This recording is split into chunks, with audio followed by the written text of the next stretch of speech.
Trophy Lahore جائے گی یا کوئٹہ؟ لاہور قلندرز اور کوئٹہ گلیڈیٹرز میں PSL 10 کا فائنل کچھ دیر بعد شروع ہوگا۔ ہائی وولٹیج ٹاکرے کے مہمان خصوصی صدر آصف علی زرداری ہوں گے۔ ایونٹ کا فائنل میچ دیکھیں گے۔ فاتح ٹیم کو ٹرافی کے ساتھ 14 کروڑ روپے سے زائد کی انعامی رقم ملے گی۔ رنر اپ ٹیم کے ساتھ 5 کروڑ 61 لاکھ روپے آئیں گے۔ فائنل میں پاک بحریہ کو خراج تحسین پیش کیا جائے گا۔ اننگز کے وقفے کے دوران خصوصی تقریب ہوگی۔ لاہور قلندرز اور کوئٹہ گلیڈیٹرز ایک دوسرے پر جھپٹنے کے لیے بے تاب۔ لاہور کو فخر زمان، محمد نعیم اور عبداللہ شفیق کی بیٹنگ پر بھروسہ۔ شاہین آفریدی، حارث رؤف اور زمان خان جیسے بولرز پیس بیٹری کا حصہ۔ کوئٹہ گلیڈیٹرز کا حسن نواز، رائل روسو، فہیم اشرف اور ابرار احمد پر انحصار۔ آل راؤنڈر فہیم اشرف کے والد کہتے ہیں فہیم اشرف آج بہترین کھیل کا مظاہرہ کرتے ہوئے اپنی ٹیم کو فتح دلوائے گا۔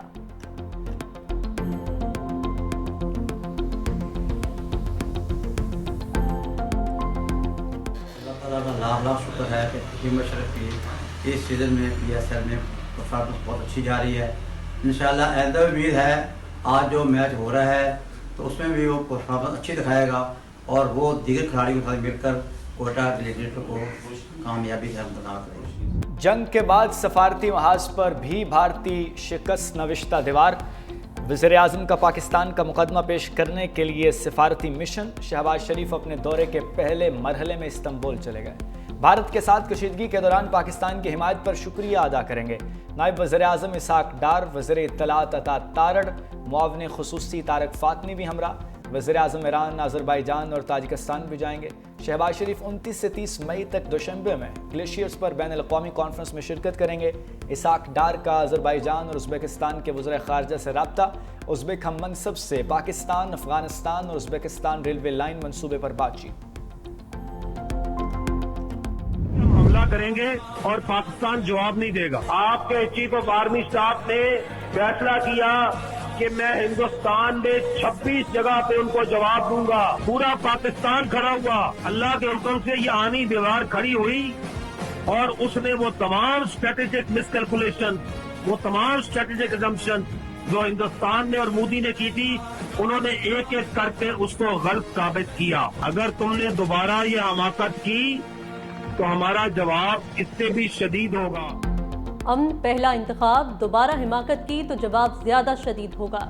DG ISPR کی بھارت کو وارننگ۔ خیبر پختونخوا کی مختلف جامعات کے 2500 سے زائد طلبہ کے ساتھ خصوصی نشست۔ لیفٹیننٹ جنرل احمد شریف چودھری نے کہا بھارت نے سوچا وہ حملہ کرے گا اور پاکستان جواب نہیں دے گا۔ فیلڈ مارشل نے فیصلہ کیا بھارت کو 26 مقامات پر جواب دیں گے۔ آپ سب اپنے ملک کے پیچھے کھڑے ہوئے، پورا پاکستان کھڑا ہوا۔ اللہ کے حکم سے یہ آہنی دیوار کھڑی ہوئی اور مودی کی ساری حکمت عملی کو غلط ثابت کیا۔ یہ قوم، یہ فوج ہمیشہ ایسی تھی اور ایسی ہی رہے گی۔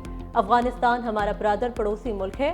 افغان بھائیوں سے کہتے ہیں بھارت کے اعلی کار نہ بنے۔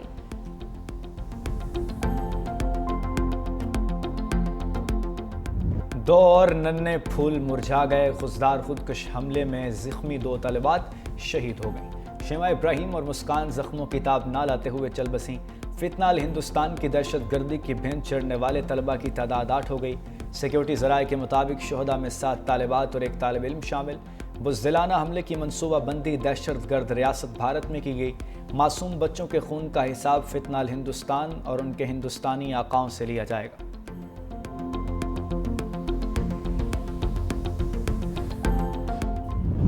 بھارتی ماہرین بھی پاکستان کے ہاتھوں شکست کو تسلیم کرنے لگے۔ دفاعی تجزیہ کار پراوین ساہ نے ایک بار پھر بھارتی مہم جوئی کو غلط قرار دے دیا۔ ٹی وی پروگرام میں کہا اگر بھارت لڑائی کے لیے تیار نہیں تھا تو اسے یہ غلطی نہیں کرنا چاہیے تھی۔ 7 مئی کی صبح پاکستان کے ایئر مارشل اورنگزیب نے شواہد سے بتایا کہ 5 بھارتی طیارے مار گرائے۔ ہمارے ایئر مارشل بھارتی سے جواب طلب کیا گیا تو اس نے کہا کہ جنگ میں نقصان تو ہوتے ہی ہیں۔ پاکستان کے جوابی حملے پر اجیت دوول کی امریکی وزیر خارجہ سے رابطے کی خبریں بھی آئیں۔ جے شنکر نے سعودی عرب، جاپان، حتیٰ کہ چینی وزیر خارجہ سے بھی رابطہ کیا۔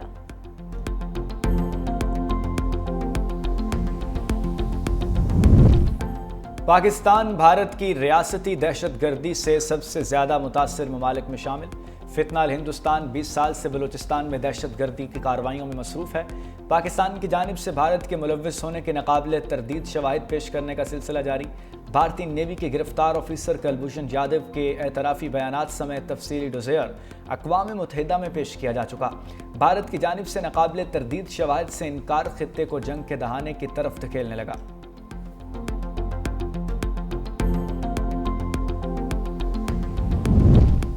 بھارت کی پاکستان کو معاشی طور پر کمزور کرنے کی ایک اور سازش بے نقاب۔ پاکستان کو دوبارہ FATF کی گرے لسٹ میں شامل کرنے کے لیے عالمی برادری میں جھوٹا پروپیگنڈا۔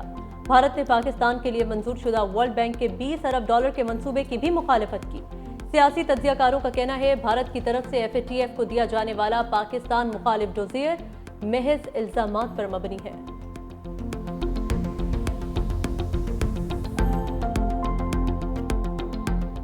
مودی کا بیان اس کے اپنے ہی گلے پڑ گیا۔ بھارتی عوام نے آڑے ہاتھوں لے لیا۔ بھارتی خواتین کا کہنا تھا جو خود سندور کا مان نہ رکھ سکا اس کی قیمت کیا جانے۔ آپریشن سندور نام رکھنے سے آپ سچے نہیں بن سکتے۔ پہلگام میں بیوہ ہونے والیوں کا اب تک مداوع کیوں نہیں کیا گیا؟ بھاری فوج کی موجودگی میں دہشت گرد کارروائی کر کے چلے گئے، وہ اب تک کیوں نہیں پکڑے گئے؟ ٹرمپ کے کہنے پر سیز فائر کیوں کیا گیا؟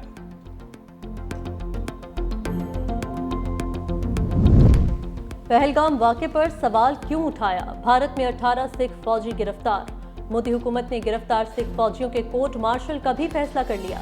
بھارتی میڈیا کے مطابق سکھ فوجیوں پر الزام ہے کہ انہوں نے آپریشن میں حصہ لینے سے انکار کیا۔ پہلگام واقعے پر مودی سرکار کے بیانیے پر سوالات بھی اٹھائے۔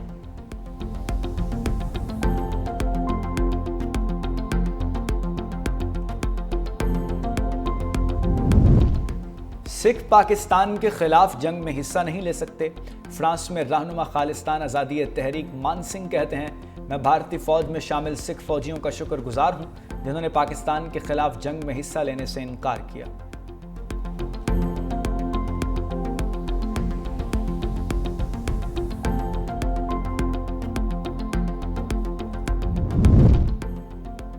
بھارت جنوبی ایشیا میں سفارتی تنہائی کا شکار۔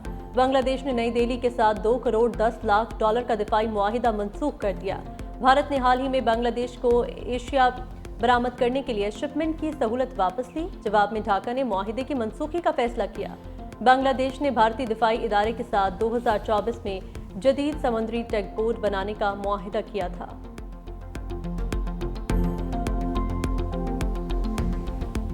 پنجاب میں طوفان اور بارشوں سے تباہی، حادثات میں 14 افراد جاں بحق، 101 زخمی ہو گئے۔ ترجمان PTMA کے مطابق لاہور میں آسمانی بجلی اور چھت گرنے سے 3 افراد جاں بحق، جیلوں میں 2 افراد جان سے گئے، 32 زخمی۔ راولپنڈی، سیالکوٹ، شیخوپورہ، گجرانوالہ اور میاں والی میں بھی اموات رپورٹ۔ محکمہ موسمیات کی اسلام آباد، بالائی پنجاب، خیبر پختونخوا اور بلوچستان میں آندھی اور بارش کی پیشگوئی، کئی مقامات پر ژالہ باری کا بھی امکان۔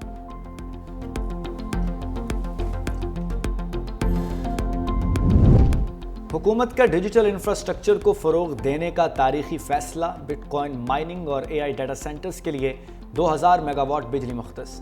وزیر خزانہ محمد اورنگزیب اور CEO پاکستان کرپٹو کونسل بلال بن ثاقب کا اضافی بجلی کو مالیاتی اثاثے میں بدلنے کے منصوبے کا خیر مقدم۔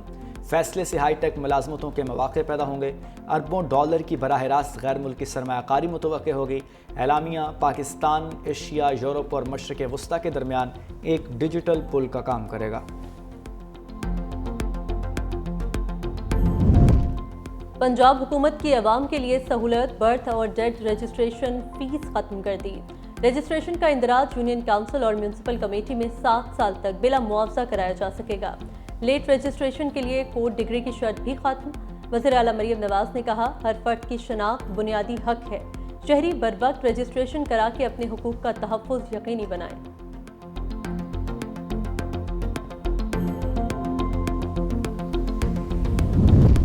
اسلام آباد میں غیر منظور شدہ ہاؤسنگ سوسائٹیز کے خلاف کریک ڈاؤن کا حکم، غیر قانونی تعمیرات کے خلاف بھی فوری آپریشن کا فیصلہ۔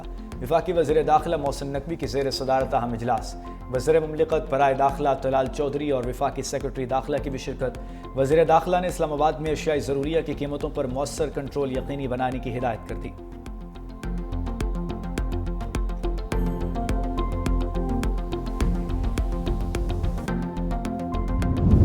پاکستان اور بنگلہ دیش کے درمیان T20 سیریز کا میلہ سجنے کو تیار۔ بنگلہ دیشی کرکٹ ٹیم کا پہلا گروپ لاہور پہنچ گیا۔